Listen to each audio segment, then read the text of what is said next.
A friend of mine, Zachary Elwood, has written a number of books and made videos on the whole area of live tells, and he's actually studied you very extensively, and he said that like of all of the players who do a lot of speech play, you are the most balanced in the sense that there's no real correlation between I'm so glad to hear that, because I thought I was probably unbalanced, because I'll look at things and I'm like, oh wow, when I have a hand, like when I saw this one tell on myself where if I do this, where I'm just chewing a little bit of a skin that's not even, it's imperceptive, and it's not even like I'm creating enough chewing that there's any problem, like it's just like a little habit.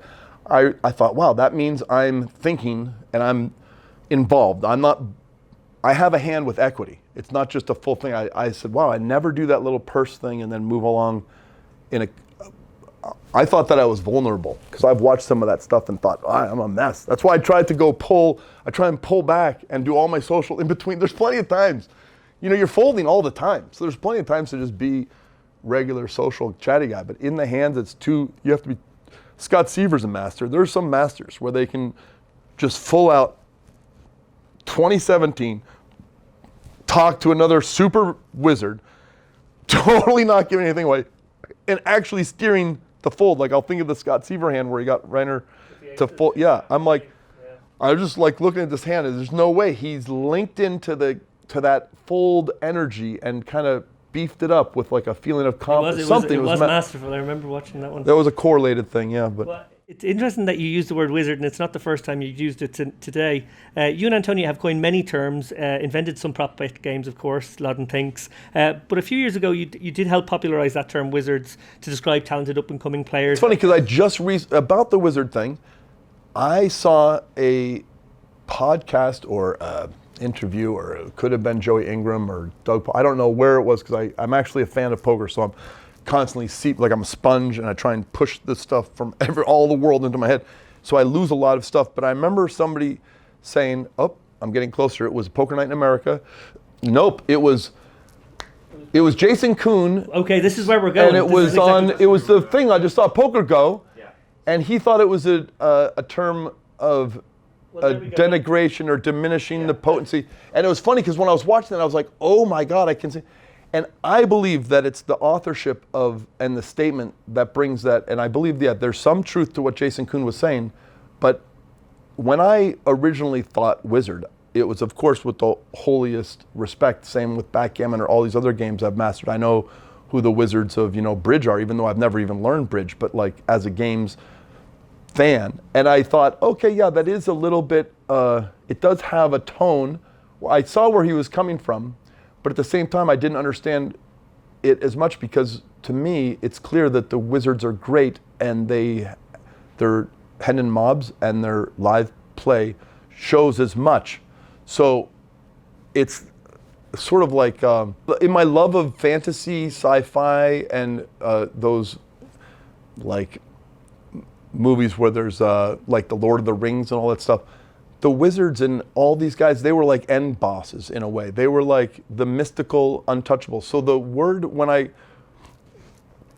really feel terrible that the word may have caught an impression of having a negative association with some people. But in its origin state, I always just thought like, respect with the word wizard. However, there are some times where it can be coupled into a sentence where obviously it's showing when you then change the sentence to be, instead of, wow, this wizard just owned the table and I couldn't get a hand through. That's different than this online wizard, grumpy, sitting there, not being social at all, blah, blah. When you add all the other adjectives and whatever, and I think that what happened was that collectively as a poker playing population, the people that weren't willing to like watch card runner videos or Blue Fire Poker, whatever your thing was, or to read or talk about it, or to just be obsessed by it, there was kind of like a feeling of being cheated by that's not fair, you're doing all this work and it's just a game. I want to play with my buddies who we just like enjoy the game. So like there was kind of like a division of it where people weren't getting respect for having put, like I actually like learning. I think that's the most, sometimes I like forget. There have been times in my gambling careers where I'll just be in a learning burble so deep that I forget, you got to go out and you got to put it to work. And then you go like a month where maybe you've done 10 hours of videos and you've talked and you just kind of forget about playing it. Then you play it. There are so many times where the payoff comes in. I'm like, wow, like I would not otherwise normally, I didn't defend from the big blind so much until I learned a lot more about the math of it and stuff. And I remember on a live thing, winning, it was against David Williams, and I just learned a lot about the big blind defense stuff. And I had King 7, and it was on a little World Poker Tour free roll thing. And he raised from late position, and I went, well, I'm winning this hand, of course. My range is probably better than his right now, King 7, but I always felt a little unsettled, even coming into a hand where I thought I had the lead, because I liked position. I always felt like, ooh, I like seeing what. And, I flopped a pair, and by the river I had 2 pair, but I was check calling because of the whole, oh, if I raise, he's only going to call when he's beating me, all this basic stuff. And I ended up winning, and I don't know, the level of joy from the stuff that you learn immediately in the last month or 3 months, it's a lot different feeling than stuff you've learned 10 years ago that you're putting into play. It almost feels like, oh, that's where I'm going to get more edge. Oh, the payoff. So a lot of people just don't, I think in the end, have I revere and respect the learning process. I think it's actually so enjoyable that I could, if somebody says, how much would I have to pay you to never gamble again?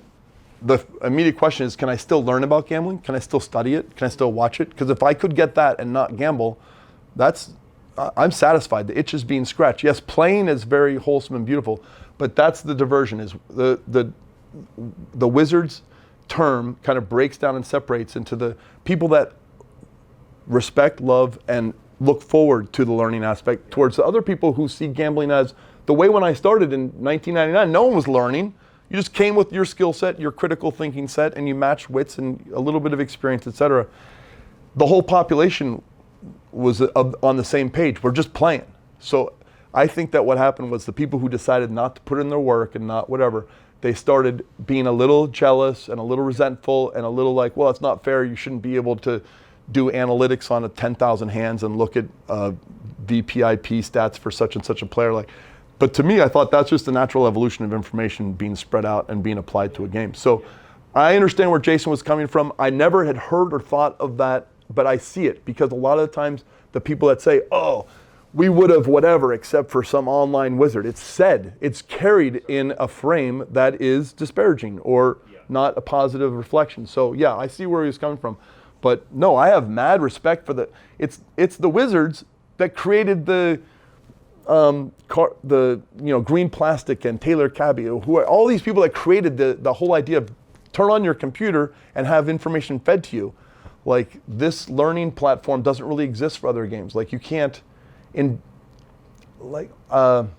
probably does, but it's very good for poker to see a guy who's a winning player in real time. Like that Jungle Man video with the queen high. I mean, I've watched that. I'm just like, how can the guy do six? I'm like amazed. He's 6 tabling. He comes over and he says, okay, this is standard. And he calls with the queen high. That hand just like scintillates in my head is like, wow, if you're in the zone, you can see things, and it's about getting your brain into the zone and stuff. So I don't know. So I see where he's coming from, but I think it's like, I have respect for all the players that I feel are better than me.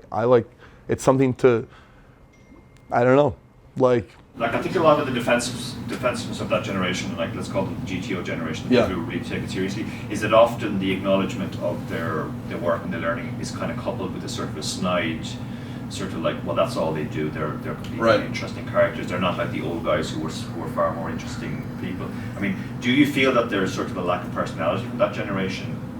No. Well, speaking to that, I did witness guys.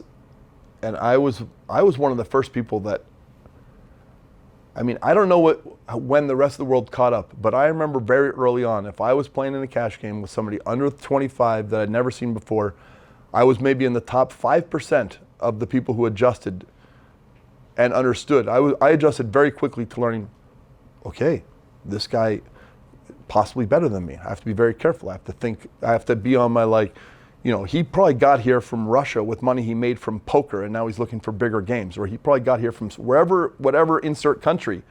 I know his parents didn't give him this plane ticket to get here. He did it from thinking, So I started the respect stuff early, and I'd watch some of them, not shuffle the chips or something, but then make perfect GTO bets or what. I was like, oh wow, they're still like learning the physical aspect of the world. And there would be times where I would see, this was only in the first year or two, maybe 2005 or 7 when the transition was happening. And I was like, wow, it's going to take these guys so little time to just absorb the live tell stuff. Like when we were playing at our table yesterday, I remember there was a hand. And I was like, well, the flop came and I had 8 high and nothing, but I saw for sure the guy that was under the gun had ace king, and the girl that didn't bet, I could feel if I were to like go into some sort of cranial redisposition of every neuron, whatever, you could maybe say, yes, it was when he did, but something burbled in a half a second and I felt, wow, this is a super plus EV bet.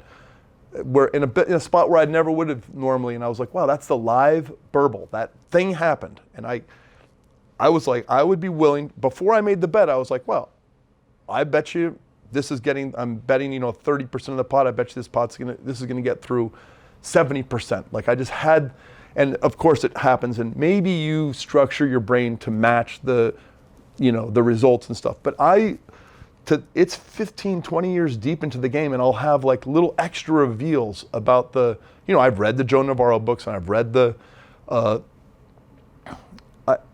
human behavioral stuff. It's like, it's real. There's a quarter second where that, maybe even less. When you're buying a car from a guy, to trust him or not. Like if you're selling a car to somebody and they say, I'd like to give you 500 down or whatever, there's something that if you just pay attention, it gets stronger and stronger. Or if you're single and you're talking to a girl, the guys that were really good at like connecting with women in college, it wasn't that they were good looking, it was where they were just social perceiving movement, real-time actionauts, and they could just move with, and anyone knows that you want to be with people where there's an entangled thing happening, because it's a lot more exciting than so. Well, Phil, I have to say I would have been a skeptic about this sort of matrix entanglement stuff until you read my mind with the Jason Kuhn question. I'm so grateful for you coming on the show today. Thank you on behalf of Darren and I. Thank you so much for coming. You guys were awesome. It was so much fun. That was fun. I feel like.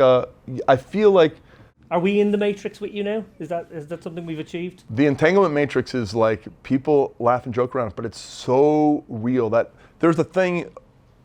Okay, I don't know if you know this, but there was a period of time where, and I'm not calling him out, I just remember I thought the same thing. Eric Seidel was concerned about showing his cards, but he was okay showing the card at the end of the hand. And I remember, I was like, oh wow, everyone knows that that's an Eric Seidel thing. But I remember when I was in Europe in like 1904, that's a way of saying early, but not, it wasn't 04, I wasn't born yet.